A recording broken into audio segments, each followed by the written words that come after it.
พี่น้องก็ไม่มือมีมือใหม่เมื่อวันมื่อนี้ก็เป็นวันที่21เดือน6พี่น้อง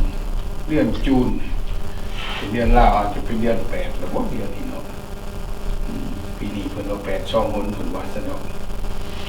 ขอบคุณพระเจ้าพี่น้องสำหรับ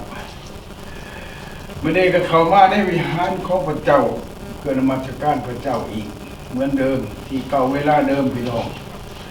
ทุกอาทิตย์พบกันอีกว่าพี่น้องคิดถึงพี่น้องผู้อยู่ทั้งไกลทั้งไกลผู้ใหญ่ผู้น้อยผู้เล็กเต็กแดงก็ดีผู้ที่รู้จักเบิ่งYouTubeออนไลน์หรือฟังเทศนาไปโบสถ์ไปวิหารมื้อก็ขอบคุณพระเจ้าพี่น้องเพราะว่าเป็นเวลาที่นมัสการพระเจ้าอยู่ในทุกแห่งอยู่ไสก็แล้วแต่ประเทศลาวประเทศไทยทั่วโลกนมัสการพระเจ้าแตกต่างเวลากันว่า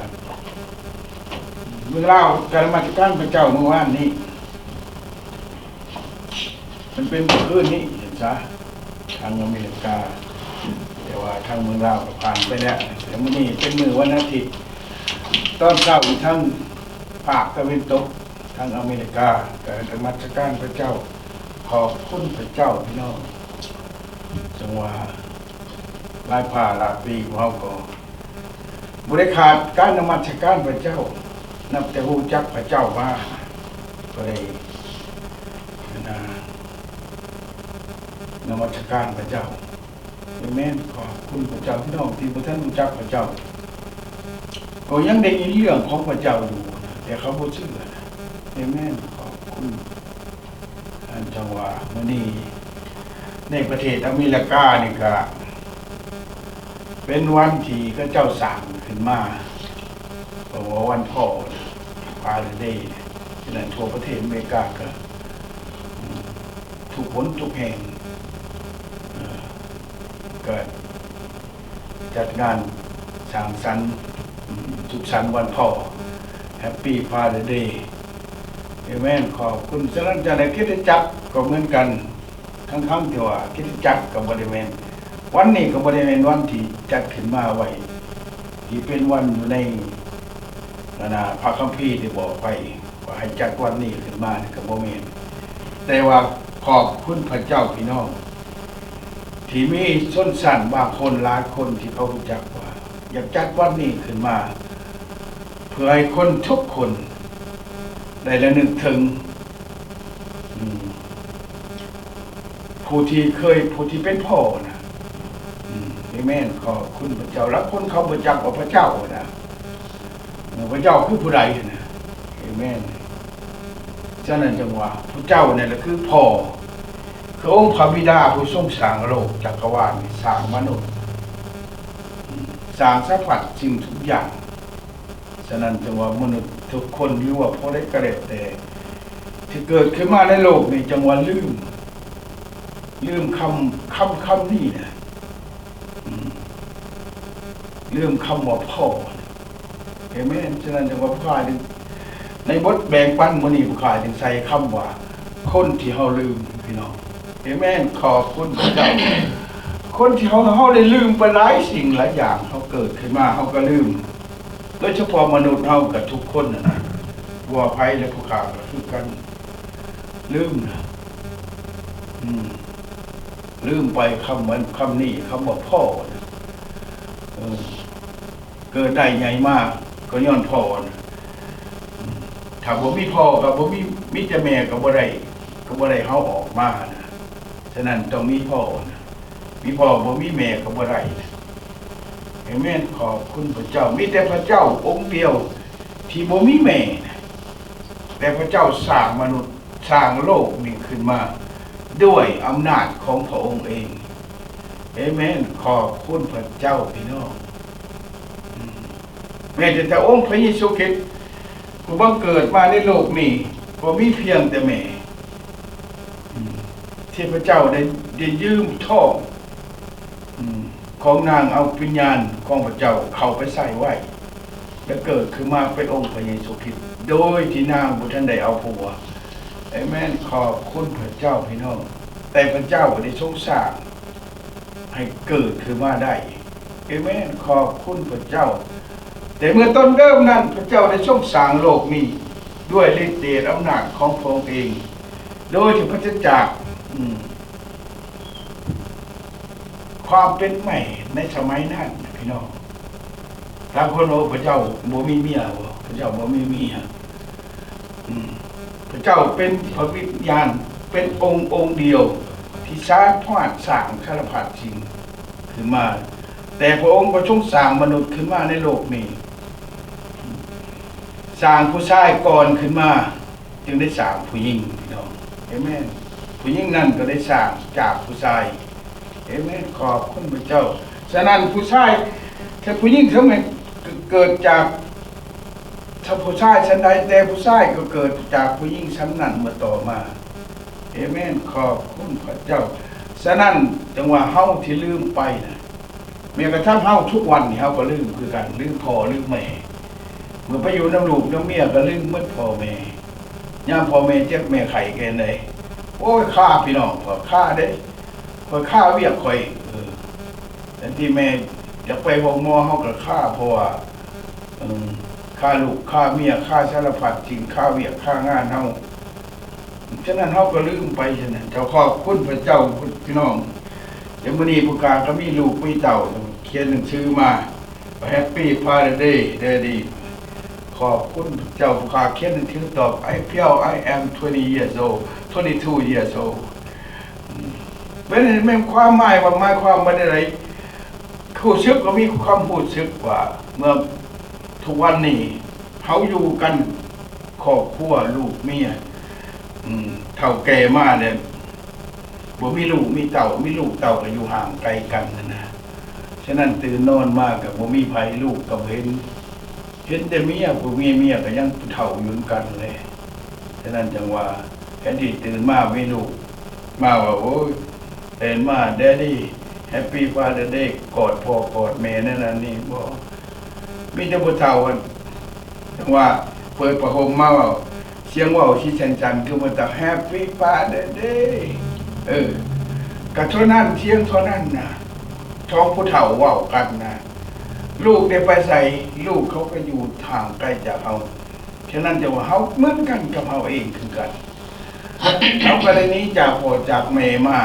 เขาลืมคำนี้นะคำว่าพ่อนะแต่แม่นขอบคุณพระเจ้าฉะนั้นเขาได้ลืมคำว่าพระเจ้าผู้ทรงสร้างมนุษย์ขึ้นมาในโลกนี้ฉะนั้นจังว่าเขาได้ไปเป็นลูกของผู้อื่นไปเป็นทาสของสิ่งอื่นลืมพระเจ้าทั้งที่พระเจ้าได้สร้างเขาขึ้นมาเป็นตนเป็นโตของมือนี้ฉะนั้นจังว่าเขาก็ได้ลืมพระเจ้าหลงลืมหมดว่าพระองค์เป็นพระผู้เป็นเจ้าผู้ทรงสร้างเขานะเอเมนขอบคุณพระเจ้าพี่น้องคิดถึงอาดัมเอวานะเมื่อเวลากันอาดัมก็ยังลืมพระเจ้าคือกันเป็นเหมือนนั้นเลยก่อนเมื่อเวลาพระเจ้าสร้างอาดัมขึ้นมาแล้วอาดัมก็ให้อวยพรอาดัมเป็นคนยิ่งใหญ่อยู่ใน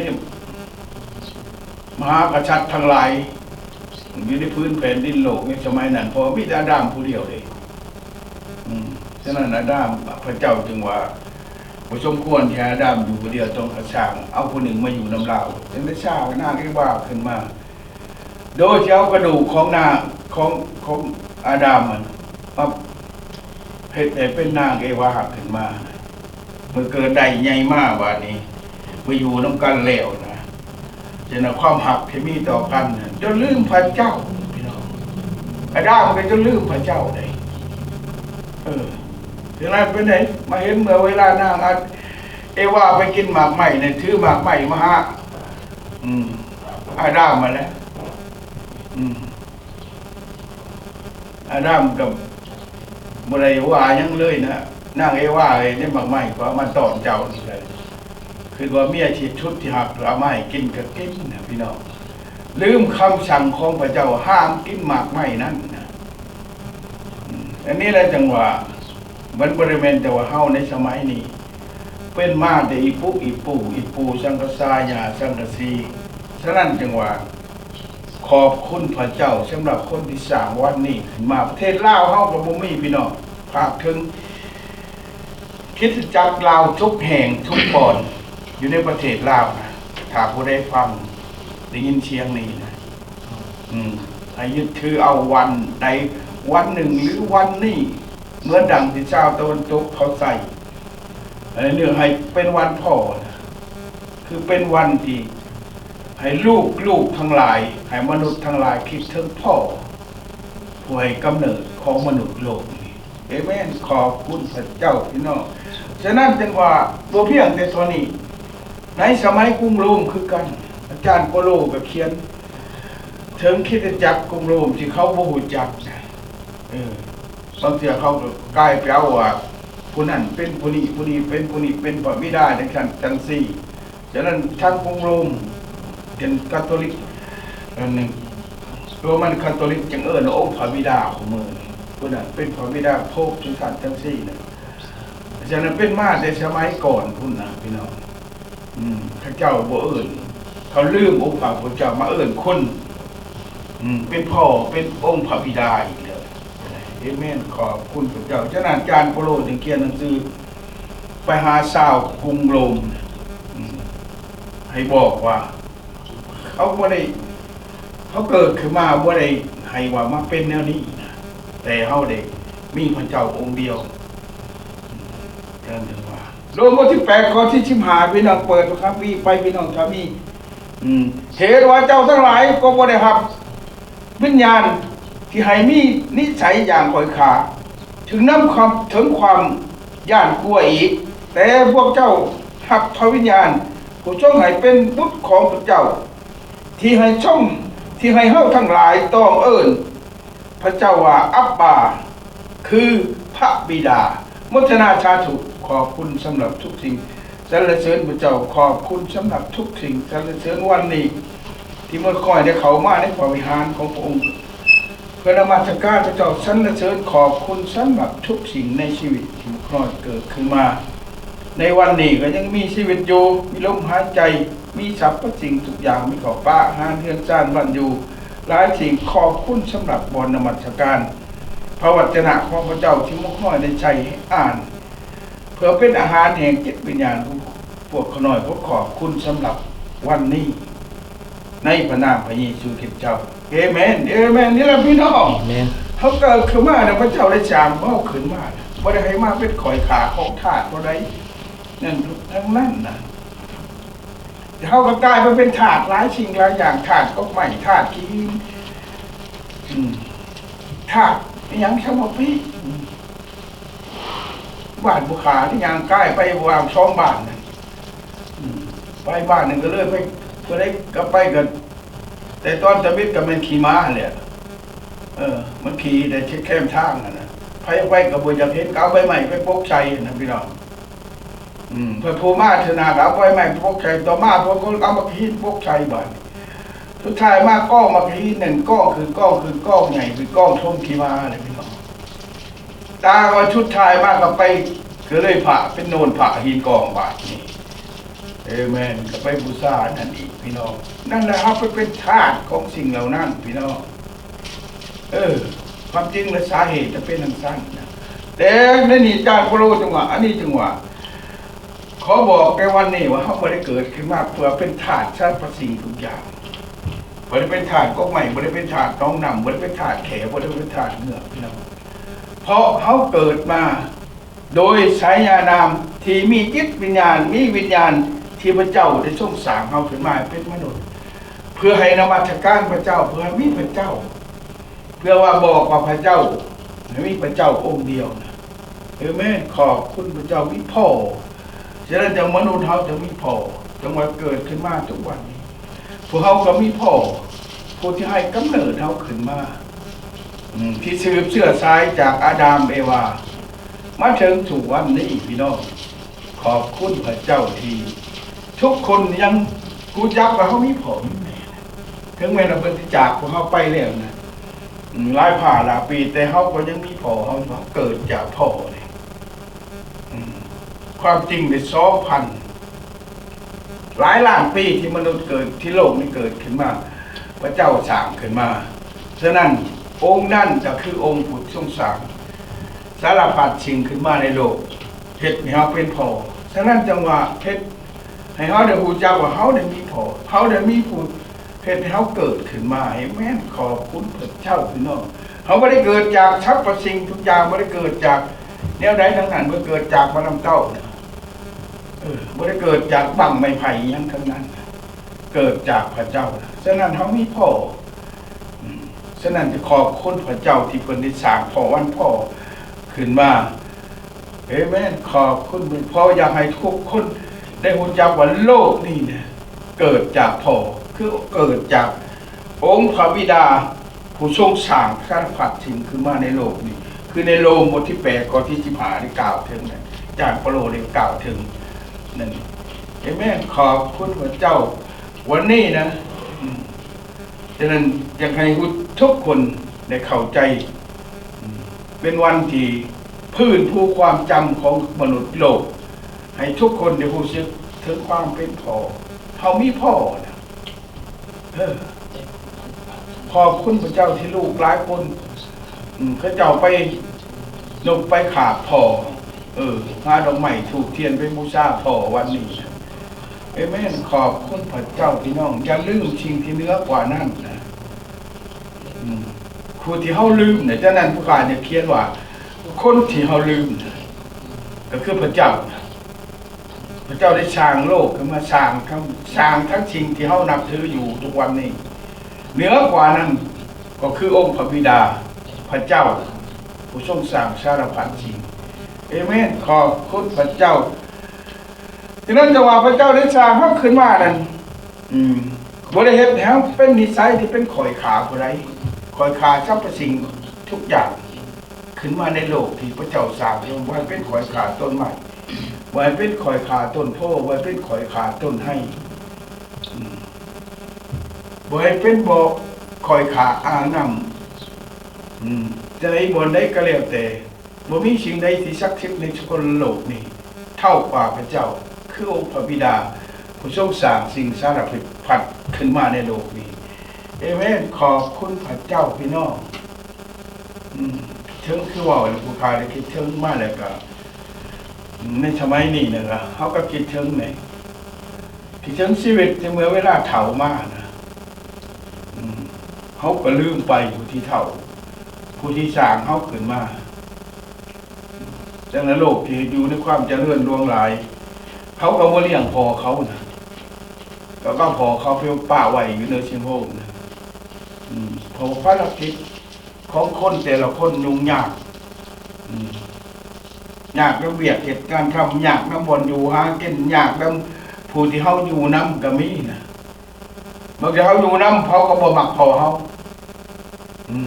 ผู้ที่เขาอยู่น้ำเขาก็บ่มักแม่เขานะจำเป็นก็ได้เอาพอเดี๋ยวไปไหวบนอื่นเพราะเขาอยากอยู่น้ำเขาพี่น้องฉะนั้นจังหวะนี่จังหวะให้เขาคือน้ำคนหนึ่งที่เขากำลังลืมไปนะเอเมนขอบคุณพระเจ้าขอบคุณพระเจ้าเจ้าลูกทุกคนผู้ใดมีลูกที่นักโทรหาพออาทิตย์ละเทื่อเดือนละเทื่อให้ขอบคุณพระเจ้าพี่น้องบางเทื่อเป็นปีมันยังบ่โทรหาพี่น้องจะพออยู่ในกินในแม่อยู่ในกินอะไรมันบอกว่ายาเรามีเงินเท่ากินเขาบอกว่าเอาแล่บาทนี่มีเงินเท่าแต่ว่ามันไปตลาดกับบ่ได้ลังเถื่อพี่น้องอันนี้จังหวะเขาก็ยังคือว่าพอเท่าเพิ่นมีเงินเท่ากินบ่ยากดอกว่าอันนี้แหละพี่น้องคือถึงคำคนที่เฮาลืมอยู่ทุกวันนี้ก็คือคำว่าพ่อหรือไม่นั่น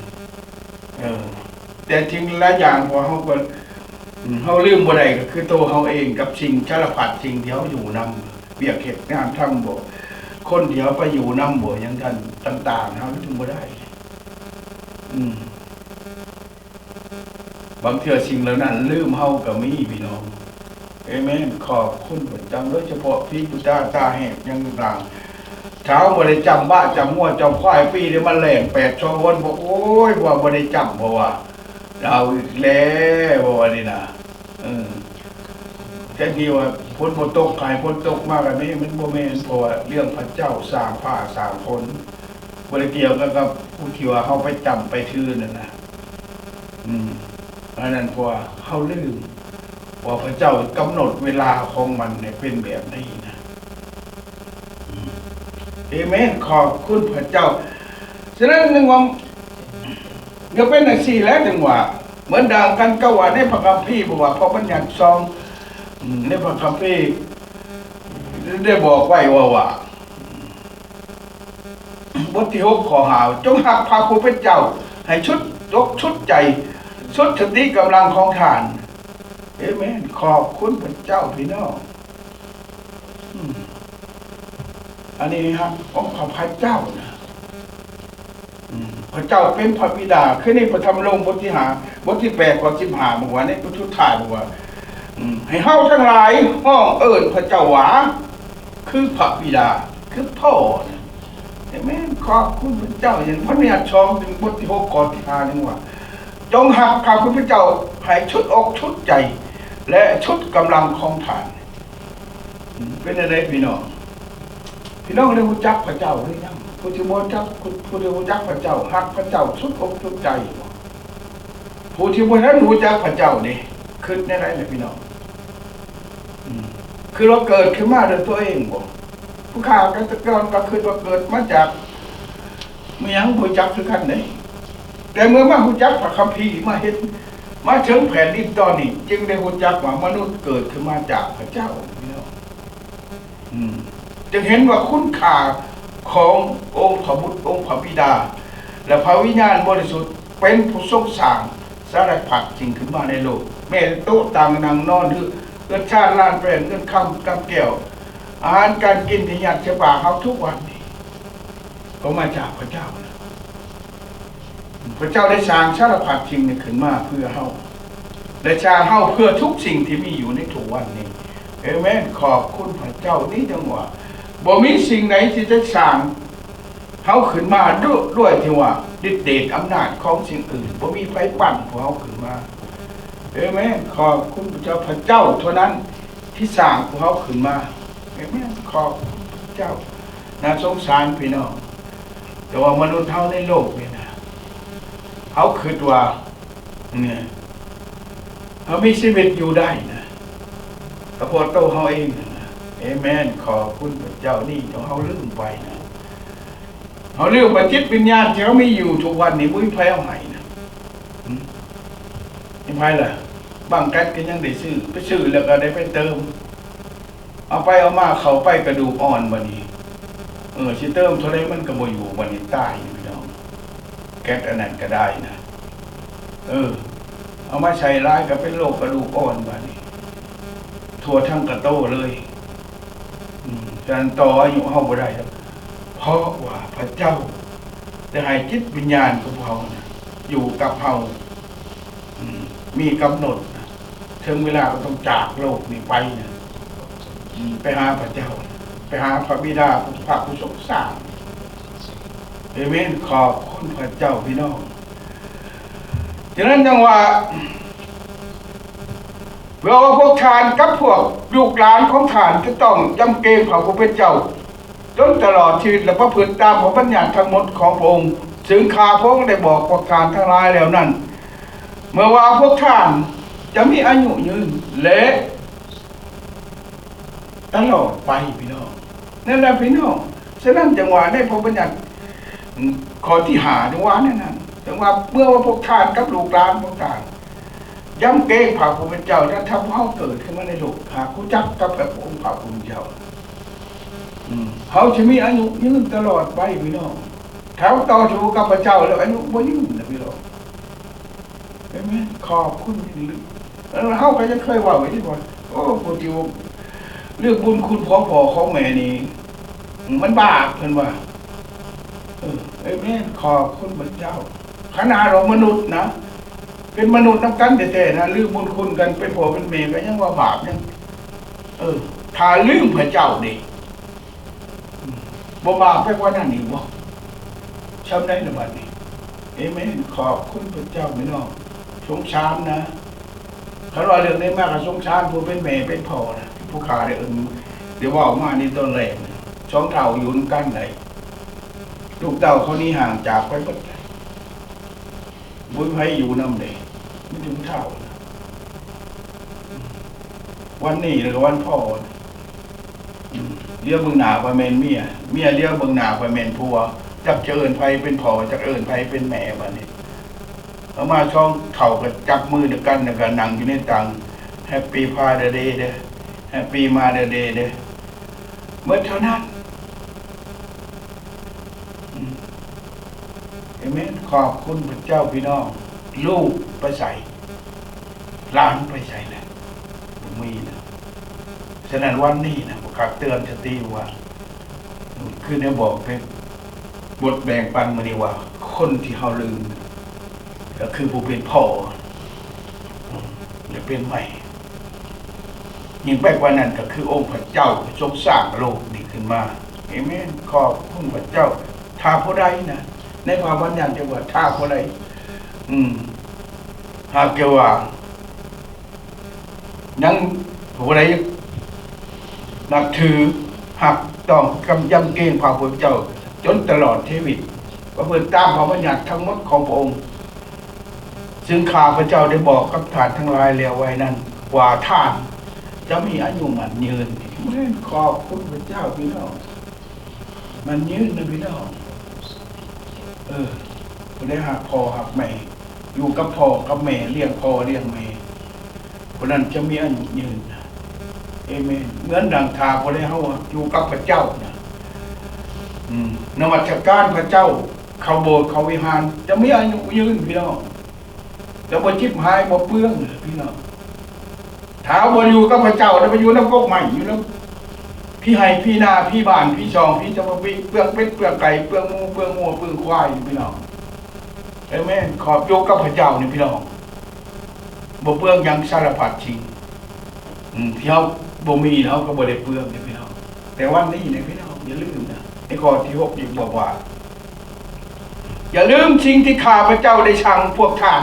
ในวันนี้ให้บอกสอนลูกหลานด้วยเมื่อว่าพวกท่านอยู่ในเฮือนหรือออกนี้ไปก็ดีเมื่อทำงานหรือยุดผักก็ดีให้ท่องจำคำสั่งนี้เอเมนขอบคุณพระเจ้าพี่น้อง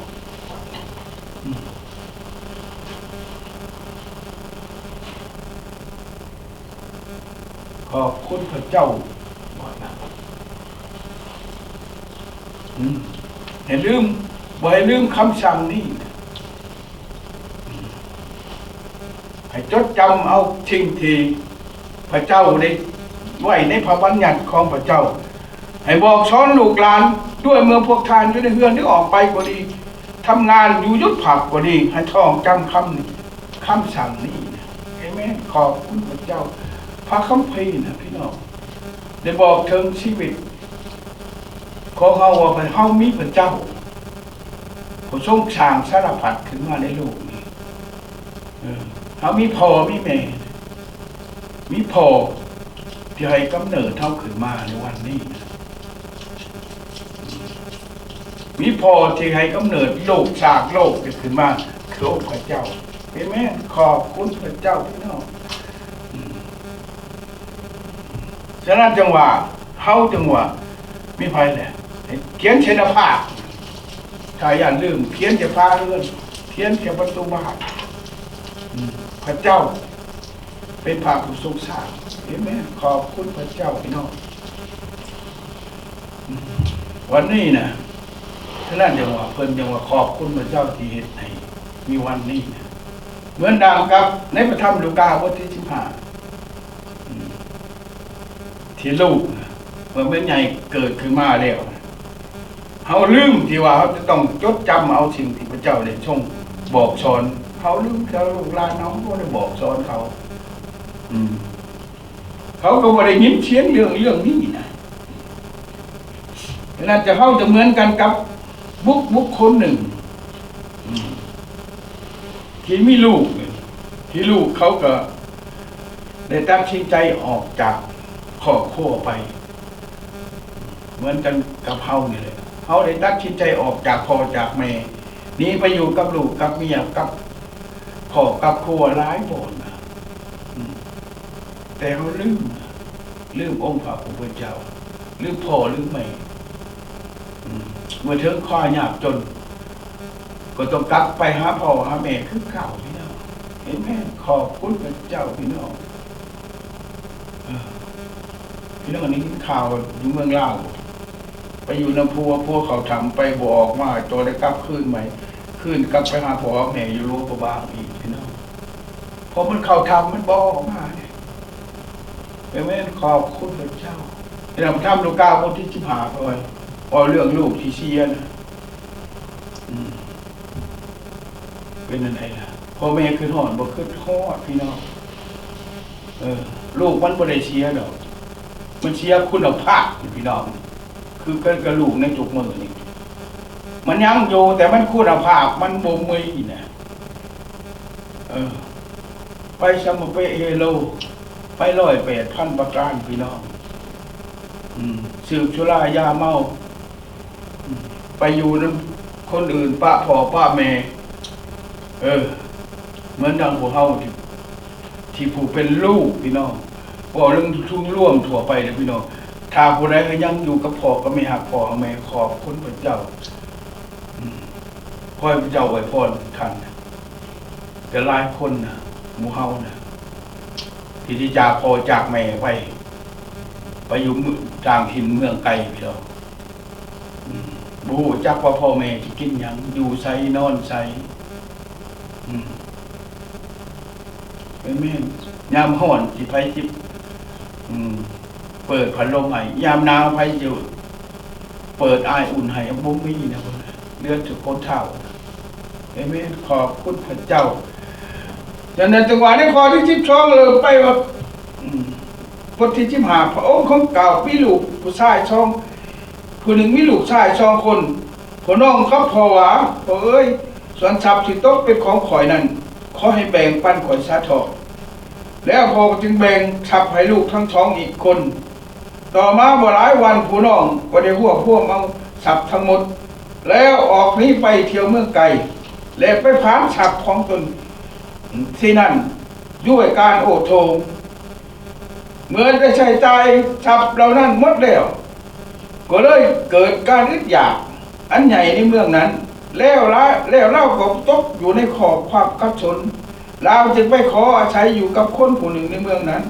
ผู้นั้นได้ใช้เล่าไปเลี้ยงหมูที่ทงนาเราคิดอยากกินให้อิ่มท้องด้วยพักถั่วที่หมูกินแต่บ่มีใครเอาให้เรากินเอเมนขอบคุณพระเจ้าอันนี้แหละพี่น้องชีวิตของเฮาคือกันพี่น้องพระเจ้าได้สร้างมนุษย์ขึ้นมาในโลกนี่นะเหมือนกันกับเฮาเมื่อเวลาห่างมีเป็นดีเมื่อเวลาอยู่ดีๆแล้วเฮาอยากหนีไปนะเหมือนกันกับชายคนนี้แล้วมีลูก2คนอยู่ดีๆก็ลูกมาบอกกับพ่อโอ้มูลมั่งที่เจ้าจะให้ก่อยปั้นในก่อยสร้างนะฉะนั้นพอกับปั้นให้นี่พี่น้องเมื่อปั้นให้เลยเนี่ยปั้นเหนือไปมันนี่หนอไปเลยไอ้เจ้าผู้ขับยนต์ขับรถก็ขับเลยขี่รถไปแล้วมันโอ้โถแล้วมีเงินมีคำได้ซื้อรถก็ซื้อรถจริงยังฉะนั้นอีกตอนไปเนี่ยมันก็ว่าเจ้าอยู่เจ้าเฒ่าแล้วคอยอยู่น้ำบ่ได้คอยไปแสวงหาชีวิตใหม่เพิ่นว่าอยู่น้ำผู้เฒ่าบ่ได้ดอกเพิ่นว่าว่าลายว่าน้ำไหลเพิ่นว่าเอเมนขอบคุณพระเจ้าพี่น้องฉะนั้นจังว่ายังมันไปมันเอาพ่อแม่เฒ่าเอเมนขอบคุณพระเจ้าเมื่อถึงเวลาไปเนี่ยเหมือนกันกับมนุษย์ทุกวันเนี่ยพ่อเฮินเดินอากาศนะที่ไปใส่เนี่ยโอ้พระเจ้าพระเจ้าน่ะเจ้าได้สร้างเข้ามาเขาบ่ฮู้พระเจ้าไปคิวมาจะเฮือแห้งเขาคอยนี่การงานก็คอยนี่ความรู้ก็คอยนี่เฮียนนะสมองเอามาได้ใส่พี่น้องเฮียนซื่อนะถ้าไปนำมาผาดในสมองบ่ได้เฮียนซื่อได้ถ้าพระเจ้าบ่ให้ความคิดบ่ให้สติปัญญาบ่ให้สติวิญญาณกับเรา เขาเช็ดมาบุดอกคือเก่าเอาอะไรเอเมนขอบคุณพระเจ้าชาราเชิญเช็ดมากระรองมาตายมีแง่เลยนะอันนี้มันยังไปหลังซ้ำไปนั่งต่อมาหลายวันนอกก็ได้เอารวบมาจังว่าลูกนะบางคนเอาไปนะเขาเดี๋ยวเอาสัตว์เอาสมบัติที่พระเจ้าทรงในประทานให้เขาเพื่อให้ที่ปัญญาของเขานี่ไปเห็ดไปสมาธิพี่น้องกินเหล้ากินยาสมาธิเลยแปดนะพี่น้องเขาไม่ได้นึกถึงว่าห่างกายที่พระเจ้าประทานให้นี่นะด้วยราคาแพงที่สุดเขาลืมไปพี่น้องเขาไม่ได้เอาถึงเขาไม่ได้คือถึงพระเจ้าในเรื่องนี้นะแล้วเขาไปเห็นสารพัดจริง108,000 ประการพี่น้องเที่ยวเหตุอยู่ลืมสักคนที่คอยอยู่ในเบื้องหลังคุณนอกจากพระเจ้าก็ยังมีคนที่เป็นพ่อเป็นแม่ที่คอยอยู่ในเบื้องหลังของเขารอถ่าการไปของเขาบกกลับมาจักเถื่อไปคำกับบ่มาไปขึ้นกับบ่พอไปเหตุสมาธิลืมความเป็นห่วงขององค์พระผู้เป็นเจ้าลืมความเป็นห่วงของพ่อของแม่ที่คิดถึงเขาอยู่เอเมนขอบคุณพระเจ้าเมื่อเวลาถึงตำรวจจับดิยังไปบ้านผลมันทางมาไว้อยู่พ่อมันบอกว่าโอ้โกยต้องได้บอกชื่อบอกพ่อบอกแม่บอกบ้านบอกเพื่อนบนผู้เขาอยู่เขาเกิดนำอะไรเขาก็มาหาเอเมนขอบคุณมาอะไรเป็นอะไรลูกของเจ้าหลานของเจ้าเขาไปอยู่ในคุกเลยเด้อความเจ็บปวดได้พี่น้องน้ำตาสาเหตุต่างๆสะท้อนจิตใจของผู้อยู่ลำบากของคนเฒ่าที่นั่งคอยเฮาอยู่คือพ่อกับแม่นะหลังออกมาพี่น้องน้ำตาเห็นความสงสารนะแม่ขอบคุณพระเจ้าอันนี้คือสิ่งที่เราตัดสินใจเอาทรัพย์สมบัติที่พระเจ้าประทานให้คือเหือนางห่างกายของเรานี่ไปถล่มทะเลในทุกถิ่นสารพัดทุกมือนี่ไปป้นเปื้อนต่อสารพัดจริงเมื่อเวลามันมืดดิมันถูกมันยากมันลำบากนะ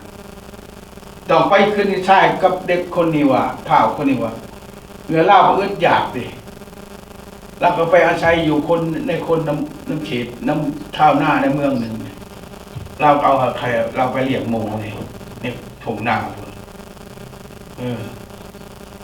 ไปแล้วไปไหนเลยของกินที่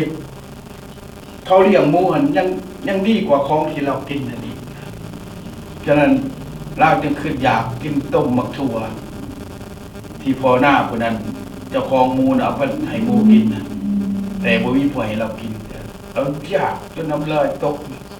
พอเห็นหมูกินมันเป็นตาหนาแสบนะพี่น้องนี่แหละชีวิตของคนเราทุกวันเหมือนกันเท่านี้จากองค์พระผู้เป็นเจ้าไปอยู่กับสารพัดจริงบางเสียเขาก็อยากได้ชีนชันเลยบางเสียเขาก็อยากแต่ตับใจใส่พุ่งแต่ว่าเขาไปให้พี่กินน้ำลายจนเฮ้ยหรือไปยังให้พี่กินถ้าพี่กินแล้วบ่ได้แล้วปล่อยหมดกินอีกบ้านนี่มันเป็นสั้นพี่น้องอันนี้แหละชีวิตของเขาเดี๋ยวไปตกกระลำบากแน่นอนจนอยากกินถึงว่าถึงขัน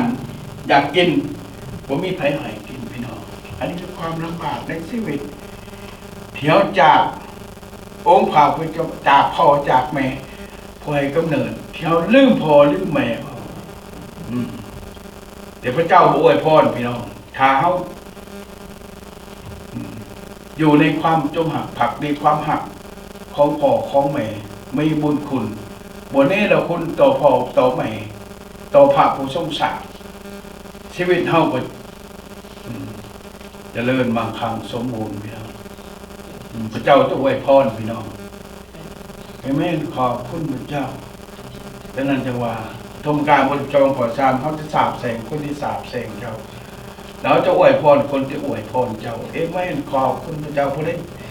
คนได้ที่บัวนับถือดาพระองค์เขาเป็นเจ้าเพื่อเท่าก็จะถึงสาบแสงเท้าอวยพร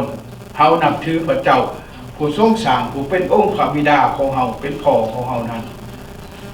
พระเจ้าจะอวยพรเฮาเอเมนขอบคุณพระเจ้าท่านนี้เขาเกิดขึ้นมาเนี่ยท่านเกิดขึ้นมาท่านคิดว่าท่านมีพ่อมีหลายคนเกิดมาบูจักพ่อนะมีผู้หญิงคนดำคนหนึ่งเด็กหน่อยอยู่35 ปีเราเป็นคนลาวเราแต่เขาเอ่ยเราอีดำนะเราแบบเขาเอ่ยได้แล้วเราเอ่ยดำเราเขาเป็นคนลาวเราเห็นไหมขอบคุณพระเจ้าเขาเป็นพ่อคนดำเราแต่ว่าบุคอยบูจักของเราเป็นไผ่เอเมนขอบคุณพระเจ้านางถึงเป็นเจ้าบูจักกับพ่อเจ้าเป็นไผ่จะหู้จักกับคนดำแต่อย่าลืมนะพระเจ้านะยังเป็นผู้ให้กำเนิดของเจ้านะพี่น้องท่านทั้งหลายคือกันทีบูจักพ่อบูจักแม่บูมีพ่อมีแม่ตายไปแล้วเกิดขึ้นมาแล้วพ่อแม่ตายฟ้าจากไปแต่อย่าลืมนะองค์พระผู้เป็นเจ้าทุ่งได้เลี้ยงท่านให้เกิดได้ใหญ่มานะพี่น้องเมื่อดังชีวิตของพวกเราที่หลังจากที่ต้นความไม่นำร้อยความนำคลองมาตั้ง175ผัดภาคจากบ้านเกิดเมืองนอนของเราผัดภาคจากพ่อจากแม่จากญาติพี่น้องมาจนถึงวันนี้นะท่านอยู่ในอ้อมอกของพ่อของแม่อยู่ในบ้านนะแต่วันนั้นท่านจากข้าเจ้ามานะโดยที่บ่มีเพิ่นที่คอยเลี้ยงดูอุ้มชูมาตลอดทางจนมาถึงวันนี้อย่าลืมนะพระเจ้าเป็นผู้ปกปักรักษาคุ้มครองท่านพระองค์ทรงได้สร้างทั้งพ่อและแม่เฮาและทั้งเฮาเองด้วยจิตวิญญาณของพระองค์เอเมนขอบคุณพระเจ้าพี่น้องฉะนั้นจังหวะเมื่อนี้นะเรามีสิ่งหนึ่งที่จะบอกกับลูกๆทั้งหลายและผู้ทั้งหลายที่มีคิดว่ายังมีพ่อมีแม่ให้รู้จักว่าเขาเกิดขึ้นมาเป็นแนวใดเอเมนขอบคุณพระเจ้าฉะนั้นจากความในใจที่จะบอกให้ทุกคนได้รู้จักจากพ่อทั้งลูกทั้งหลายมันจะอยู่ไซก็แล้วแต่จะมีพ่อจะเห็นพ่อจะไม่มีพ่อก็แล้วแต่ฉะนั้นจังหวะ พอทุกสิ่งได้ดลใจบันดาลจากพระเจ้าจึงเหตุให้เรามี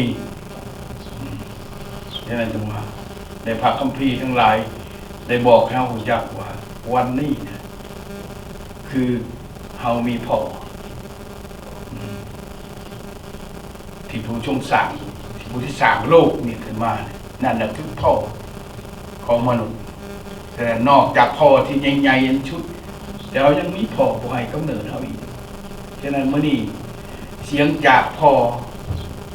ถึงลูกที่เขาเป็นผู้ให้กำเนิดของท่านฉะนั้นจังว่าในมีพระได้ขอคำเขียนหนึ่งว่าข้าได้เขียนขึ้นมาเลยชมถึงทุกคนได้มาอ่านให้พวกนี้นะว่าให้ทุกคนได้ฟังในวันนี้เอเมนขอบคุณพระเจ้าจึงบอกว่าลูกที่หักของพ่อเจ้าได้เกิดขึ้นมาด้วยความตั้งใจของพ่อในเพลงชาลเชิญบท139ขอ15-16เอเมนขอบคุณบ่แม่นว่าเกิดขึ้นมาผู้ที่เป็นพ่อบ่แม่นว่าบ่ได้ตั้งใจได้ตั้งใจที่ให้เกิดให้เขานั้นเกิดขึ้นมาได้ตั้งใจแต่งงานตั้งใจสมสู่อยู่นำกันเฮ็ดให้ลูกนั้นเกิดขึ้นมาเอเมนขอบคุณพระเจ้าพอได้จัดเตรียมบอนที่จะให้เจ้าอยู่ก่อนที่เจ้าจะเกิดมาเอเมนขอบคุณพระเจ้ากิจการบทที่7ข้อที่26ฉะนั้นจังว่าพระเจ้าได้จัดเตรียมลูกหรือว่าพ่อแม่ต่างเอากระบุจักชาติอูสามยังสมุปิหาผ้าอ้อมผ้าเตรียมหับลูกที่ก็เกิดมาใหม่เอเมนขอบคุณหาอาหารการกินหาพื้นหารั้วเพื่อจะ ดังไพ่อบอุ่นแม่พุทธได้ลูกออกมานะคือพ่อพี่น้องเอเมนขอบคุณพระเจ้าหาบน้ำอะไรนะหาบน้ำตักน้ำมาต้มให้แม่อาบหาอาหารมาให้แม่กินต้อนหนังอยู่ในห้องในหนังเตาไฟนะเอเมนแปลว่าพ่อได้จัดเตรียมบนที่จะให้เจ้าอยู่ก่อนที่เจ้าจะเกิดมาเอเมนพี่น้องนี่ลูกทั้งหลายคิดเชิงนะพี่น้องถามผู้จักเรื่องนี้ถามใหม่นะเอเมนพอได้สร้างเจ้าให้เป็นตนเป็นโตอยู่ในท้องของแม่เจ้าเอเมนขอบคุณพระเจ้าถ้าผมมีพ่อเจ้าก็บ่ได้เป็นโตอยู่ในท้องแม่ของเจ้าเพลงสรรเสริญบุรอยเชื่อมเก่าขอ13พระเจ้าได้เห็นให้เฮาเป็นตนเป็นโตอยู่ในท้องของแม่เฮามีลมหายใจมีทุกสิ่งสารพัดเฮาบ่ตายก็เพราะพระเจ้าให้จิตวิญญาณของเฮาให้ลมหายใจอยู่ในท้องเมื่อเฮาอยู่ในท้องของแม่เอเมนพอได้อู้เมื่อเจ้าออกจากท้องแม่ของเจ้าในวันที่คลอดเจ้าออกมาเพลงสรรเสริญบทที่71ข้อ6พี่น้องเอเมนขอบคุณพระเจ้านี่แหละพี่น้องพระเจ้าได้อู้มาเฮานะพระเจ้าบ่ให้ตกใช้ดินบ่ให้ตกใช้ป่าหญ้าดินโดนต้นหญ้าอย่างเหมือนดังเฮาออกมาไผแหละไปโรงหมอคือกันออกมาจากท้องแม่แล้วกันไปสิอุ้มเอาเจ้าสิอุ้มบ่พอก็ต้องได้อุ้มเอาลูกนะก่อนคนอื่นหรือใครก็เรียกเด็กมาอยู่ในของพ่อไปว่างใส่เบาะในโรงพยาบาลนะเอเมนขอบคุณพระเจ้าพี่น้องเอเมนขอบคุณพระเจ้าพอบ่เคยหายและหนีจากเจ้าแต่พอบ่ได้แสดงความหักอย่างเต็มล้นต่อเจ้าโยฮันบท14ข้อที่16พี่น้องเอเมนขอบคุณพระเจ้าพี่น้องพอเนี่ยบ่เคยหนีจากทุกข์บ่เคยหายนะเอเมนขอบคุณถึงว่าจะมีความเครียดความขมความดังแต่ความหักยิ่งกว่านั้นพี่น้องหักลูกให้ดีเพิ่นว่าหักสามีให้ทั้งตีทั้งผูกเพิ่นว่าอันนั้นเป็นความเว้าของคนเนาะหักลูกเพิ่นก็ต้องเว้านะบ่เว้ายังจักดีเพลงสรรเสริญจุปฏิบทที่เจ้าจองขอที่กบว่าสั่งสอนลูกพี่น้องเอเมนขอบคุณบ่เคยหายและเคยหนีจากขอแสดงความหักอย่างเต็มล้นต่อเจ้าโยฮัน14ข้อ6ข้อ16อันนี้จังหวะน่าเชื่อใจพี่น้องผู้ที่มีลูกและหนีจากนะป้าให้เมียเลี้ยงนะน่าเชื่อใจพี่น้องแต่มนุษย์นะพี่น้องเป็นมนุษย์ยังไหนก็ตามพี่น้องถึงว่าท่านจะจากลูกท่านไปก็ตามแต่พระเจ้ายังหักท่านนะหักทั้งลูกของท่านด้วยเอเมนขอบคุณพระเจ้าพี่น้องพอได้ชุ่มเทความหักของพ่อให้แก่เจ้าด้วยเหตุนี้ก็เพราะว่าเจ้าเป็นบุตรของพ่อและพ่อก็เป็นพ่อของเจ้าใน1โยฮันบทที่3ข้อ1พี่น้องพี่เช่นจังว่าเขาหักเขามีความหักต่อลูกก็พอเขาเป็นลูกของเราเจ้าเป็นลูกของพ่อก็เป็นพ่อของเจ้าเอเมนขอบคุณบางคนก็ปฏิเสธเอเมนบางคนก็ปฏิเสธเอเมนไปหักทิ้งอื่นคนที่หักเจ้าก็ปฏิเสธเขาคนที่ช่วยเหลือเจ้าก็ปฏิเสธเขาประมาทเป็นประมาทเขาเนี่ยเอเมนขอบคุณถึงว่าเจ้าบ่มีพ่อเดี๋ยวพระเจ้าทรงประทานสิ่งดีๆมาให้เมื่อปฏิเสธนะก็คือปฏิเสธพระเจ้าเห็นไหมฉะนั้นยังต้องมาการบริจาคขอสร้างว่าเขาจะสาบแช่งคนที่สาบแช่งเจ้าเขาจะอวยพรคนจะอวยพรเจ้าเอเมนขอบคุณพระเจ้าพี่น้องเอเมนขอบคุณพระเจ้าพี่น้องพอแล้วทุกสิ่งให้เจ้าร้ายกว่าคนอื่นในโลกที่เจ้าที่ให้เจ้าเอเมนมาทายบริจิตข้อ11เป็นขโมยมากก็แล้วแต่พระเจ้ามาเพื่อหักเขานะเอเมนขอบคุณพระเจ้า พ่อเป็นคนให้ทุกสิ่งหลายกว่าคนอื่นที่ให้เจ้านะคือพระเจ้าให้เฮาหลายกว่าในทั้งอื่นที่ให้เฮามา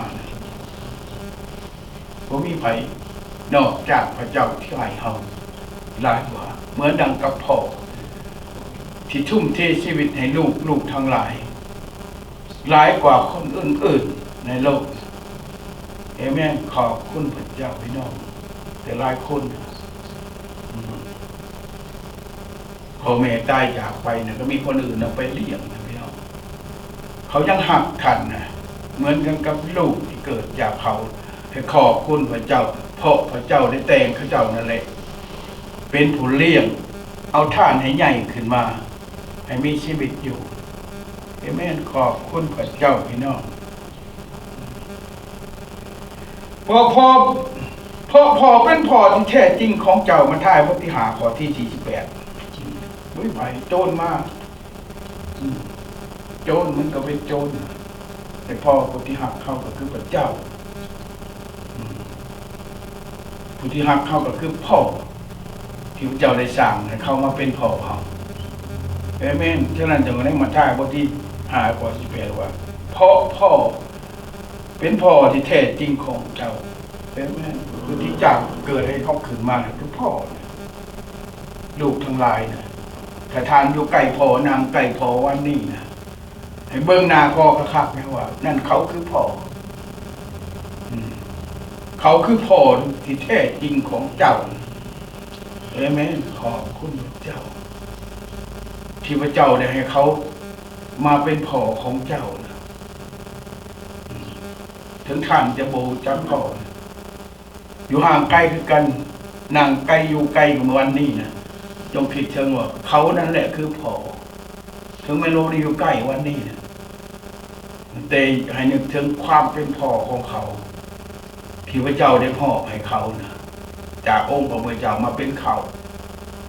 นั่นคือพ่ออันแท้จริงของเจ้าเอเมนความหักของพ่อที่มีต่อเจ้าบ่มีวันสูญสิ้นเยเรมียา31 ข้อ 3เห็นไหมความหักของพ่อที่มีต่อเฮานะจะบ่มีวันสูญสิ้นจักเถื่อเห็นไหมบางคนบางพ่อว่าถ้าคิดฮอดลูกนี่ตายก็บ่เห็นหน้าลูกก็ตายไปก็ตาบ่รับเพิ่นว่าเอเมนขอบคุณพระเจ้านอนตาบ่รับโยดดวงวิญญาณที่จากโลกนี่เวก็ยังคิดถึงลูกอยู่เอเมนขอบคุณพระเจ้าผู้เป็นพ่อนะเป็นห่วงเป็นใยนะเหมือนเป็นกับลูกชายคนนั้นนะ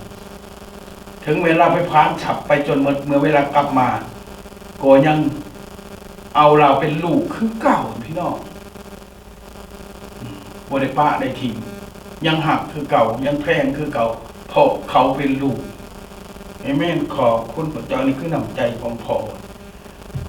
เอเมนพ่อบ่เคยเก็บกรรมเอาความผิดของเจ้าจักเถื่อที่เจ้ากระทำมา2 โครินธ์บทที่5 18 19แล้วพ่อบ่เคยเก็บกรรมเอาความผิดหรือว่าใส่โทษลงโทษลูกเอาความผิดจักเถื่อห้าอยู่เมื่อไปเข้าคุกเขาไปชงเงินไหนไปชงข้าวให้กินเอเมนขอบคุณพระเจ้าพี่น้องแน่ดาปล่อยหายอยู่เครียดอยู่ไปเหตุผิดเหตุบาปเหตุชั่วแต่เมื่อเวลาไปถือคุกกับพอนั่นแหละแม่นั่นแหละไปชงเขาให้กินเอาเงินไปให้ใช้เอเมน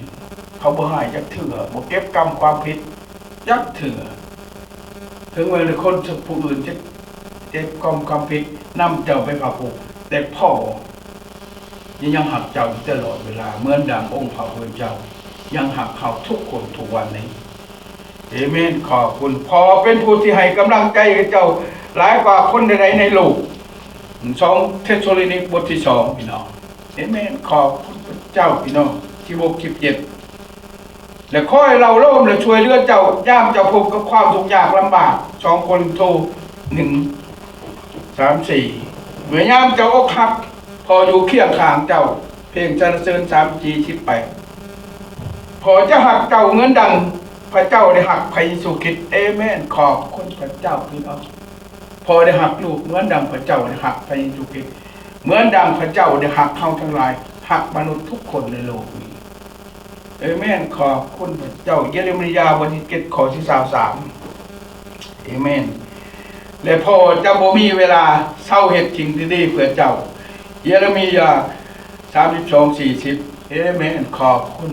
พ่อจะบ่มีเวลาที่เฮ็ดสิ่งใดที่ดีต่อลูกจักเถื่อเอเมนขอบคุณวันนี้คือกันแบ่งปันพระวจนะของเจ้าเพื่อทุกคนเพื่อลูกทุกคนอยากให้รู้จักพระเจ้าเอเมนเพราะลูกทุกคนเป็นสมบัติอันล้ำค่าของพ่ออพยพบทที่9ข้อ5มาระกีบทที่3ข้อ15เอเมนขอบคุณเพราะว่าลูกทุกคนเฮาทุกคนเป็นมรดกของพระเจ้าและลูกของเฮาท่านทุกคนลูกของไผก็แล้วแต่วันนี้ท่านเป็นมรดกของพ่อของท่านตลอดไปนะเอเมนขอให้เป็นมรดกอันอุดมสมบูรณ์หังดีและมีคุณค่าต่อเจ้าของอันตลอดไปวันนี้เนี่ยเขาฝากสิ่งเหล่านี้ไว้กับลูกทุกคนขอให้พระเจ้าอวยพรทุกคนพวกเจ้าเพราะว่าพระเจ้าได้จัดขอบคุณสำหรับเหตุในเฮาได้รู้จักวันนี้คือเฮามีพ่อจากพระเจ้ามาถึงผู้ที่อยู่กับเฮาในทุกวันนี้โมทนาสาธุขอบคุณสำหรับทุกสิ่งสรรเสริญพระเจ้าขอบคุณสำหรับทุกสิ่งสารพัดพระวจนะของพระเจ้าได้บอกให้ทุกคนรู้จักได้เห็นความยิ่งใหญ่ขององค์พระเจ้าที่สร้างโลกนี้สร้างมนุษย์ให้อยู่ในโลกนี้ด้วยความหักโดยลมหายใจที่มาจากพระเจ้าก็ขอบคุณเขาป่าอาหารที่พระองค์ทรงประทานในสารพัดสิ่งเหตุให้ทุกคนและหมู่ขน้อยทั้งหลายได้เกิดมาในนามองค์พระผู้เป็นเจ้าคือองค์พระบิดาเอเมน